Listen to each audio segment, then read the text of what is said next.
You're the artist that made this mural for the American Dope pop-up museum and art show. Is going to be touring the country later this year.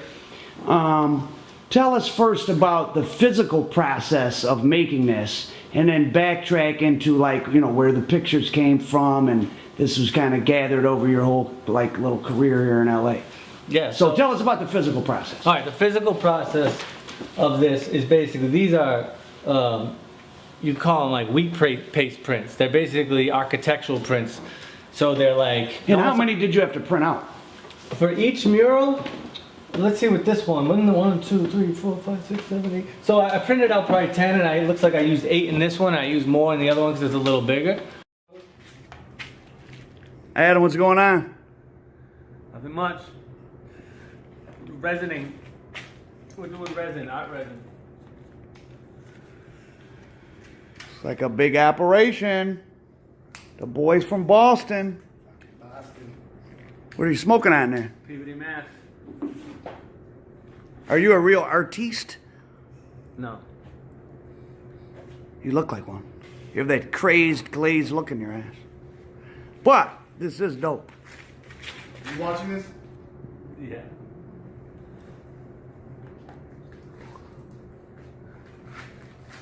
We're pouring up.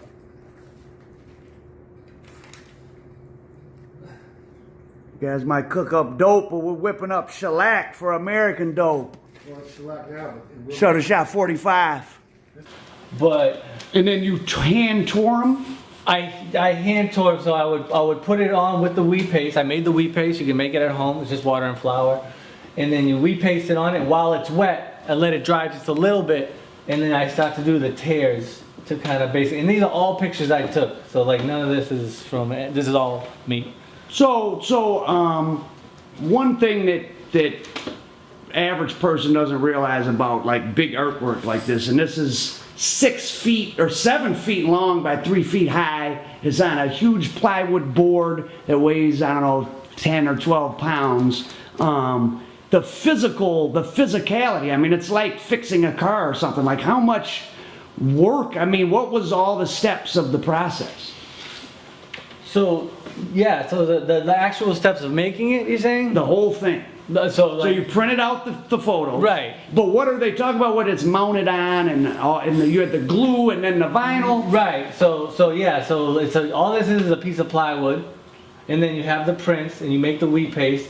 I wheat pasted it all, and you know, you have to do one by one, and like you have to think about it obviously in like you know, like you have to think about how it's going to be layered when you put it down. So you want to put one down and then understand that you're going to put this one over it, but then you're going to tear it. So there's a little bit of like, And if you would have, I mean, the tears are really kind of perfectly done. I mean, I guess what you were trying to do was give a feel of life in a certain part of Los Angeles, not the nice part where we are, but maybe on the proverbial other side of the tracks, right? yeah, I'm So definitely. you tore out parts of each picture that really...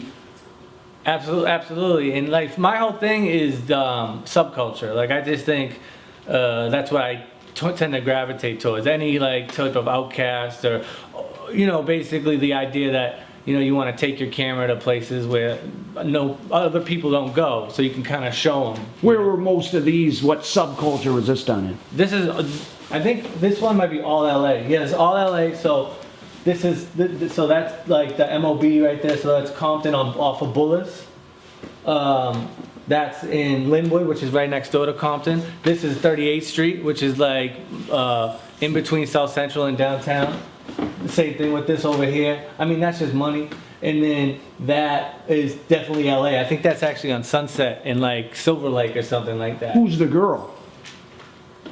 The girl, you know, it's funny because the girl is actually not from LA. Ah. Is that bad? Well, I was going to ask you, the way this is set up is really with her in the middle and all these pieces of photos around it. I mean, it's kind of a like a matriarchal Frida Kahlo-esque in the Mexican folk art tradition. Is that what inspired you? Absolutely no. Actually, I'm gonna have to look into that. Unless it Sort of like she's indirectly- the mother And Almost this is, like on this mural. Yeah, I mean, maybe indirectly, definitely. Like, I'm definitely inspired by all that stuff, like the street art in the cities, but not like street art, like you know what I mean, like graffiti, more just like of the natural murals that come from, you know, stores and religious things. well, so to backtrack, you didn't, I mean, what context are these photos taken? I mean, were you going out saying, hey, gang members, pose for me? Or were you doing something else and these are things you just caught? Yeah, almost. I'm always like doing something usually when I get the shot, and I've done a lot of like little music videos and little. So were some of these on the sets of music videos? Yeah, but it's funny because even though it was on sets, like this right here, basically, this shot was taken I was on 38th Street. We had this big ass house. It was like one of those big Cali houses, real old looking, and we were shooting in it. And it just happened to be, you know, because obviously the neighborhood, they were just all there. And so I just, you know, grabbed the shot real quick. So even like this stuff is, yeah, like I'm not gonna say that. It's not like fake. That's what I'm trying to say. It's not fake. Yeah, I think that's the power of it. I mean, when you were, so just so people know, the genesis of this was Adam was edited a lot of stuff on my American Dope series, and then I knew he was a artist in his own right, focusing on photography, and I knew he had this huge collection of street photography he had done over the years, and I thought that really gelled in an organic way with what I was doing with American Dope, and the fact that my two editors, Miles Hyde being the other one, also has a lot of art that we used, had their own kind of drug art of different sorts, and then to me it just felt natural, and it just really went together. And when I started seeing the photos, I was like, wow, this really works. No, yeah, I definitely think that. And how hard was this? I'm going to show the footage of you doing it, but like talk about being in my little apartment and how the physical and the liquid vinyl and all that. Right, yeah, so I should add that. So after it was all done, we did the liquid vinyl. That way it's, you know, it's last, you know, what do you call that? Archived or whatever. So I mean, that's thick. Thick. It's thick. It's thick and it's hard. And but it started out as a can of liquid? Starts out as 2 jugs, and you have to mix them, and then you mix it up, and then you basically pour from the middle. And what we did was we poured it, and my brother helped me do it. So my brother helped me do it, and what was good about having him there, I'm actually not good at like stuff like that. My brother's a lot more like technical. He's able to do like, you know, he works as a PA, right? He does PA, and he's a chef, so it's like details. He's really good at like doing things detailed. Like everything at his house is nice and proper. Yeah, everything at my place is a shit show, because that's just like, I tend to be very erratic, you know, like when I do things. It's just like my nature. So yeah, I mean this has it's almost like a Grand Theft Auto. Like it gives you this whole feel of the underbelly of LA, and just in a nutshell, you know? Yes, that's exactly, that's. But not in a staged Hollywood phony way, in a, right. You know, teenagers with their shirts off, with their gang tattoos, and people flashing money, all overseen by the beautiful palm trees and the blue sky. And that's like, I mean, in the early stages, I photographed like everything, but then you start to do things, and then you notice that people are like, oh wow, look at this picture. Or like whenever I would do stuff like this. So then it kind of became my niche, you know what I mean? It was like, so then it becomes, okay, there's a lot of people who do street photography. So how do you make yourself stand out? So then I want to be the guy who kind of gets the shot that no one else has. Like so that's why like I tend to go for more crazy, in your face, maybe like illegal type things. Yeah, I mean that was like probably real drug money, right? Yeah. You said that was so that's Mob Piru. That's Suge Knight's gang, right? Well, that's what that makes, a bit like. If it was Mob in Compton, that's Mob Piru. That's Suge Knight's gang. That makes sense, because this is on Bullis, and Diane Block is where Suge is from, and that's literally right there. So yeah, that makes complete sense. And what was your connection to that area?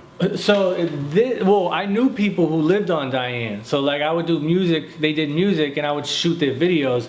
So I was out in Compton. So they were probably members of Mob Piru. Well, they were actually like Mexicans or Hispanics. So they were just, they were actually connected to 18th Street, really.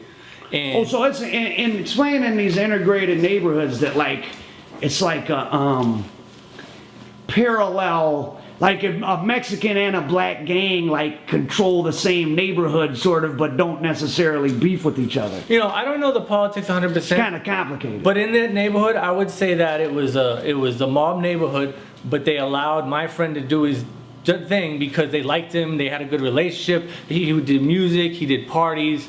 And yeah, like I think that's why it was allowed to happen. But there's definitely a lot of politics involved that I don't want to pretend I know about, but it's definitely complicated. Yeah. All right, so, stand up. Let us see that jacket. Oh, okay, right. So this is based on, can you back up for us? Yeah. So that's one of your photos that we turned into a jacket. Yeah, and it's fucking amazing. And I like this is done by Al Prophet. And let's see the back, American Dope Time Shuttershot 45. And this is can be purchased on AmericanDope.com. It's a limited edition. We only have a few of them. And then hold up the smaller mural to your left. Yep. So the big one is for sale at a hefty ticket for all you real ballers out there. But we have a few limited edition of the smaller versions that you can grace your home with or your bachelor pad, courtesy of the talents of Shuttershot 45. Go follow them on Instagram, Shuttershot 45, American Dope.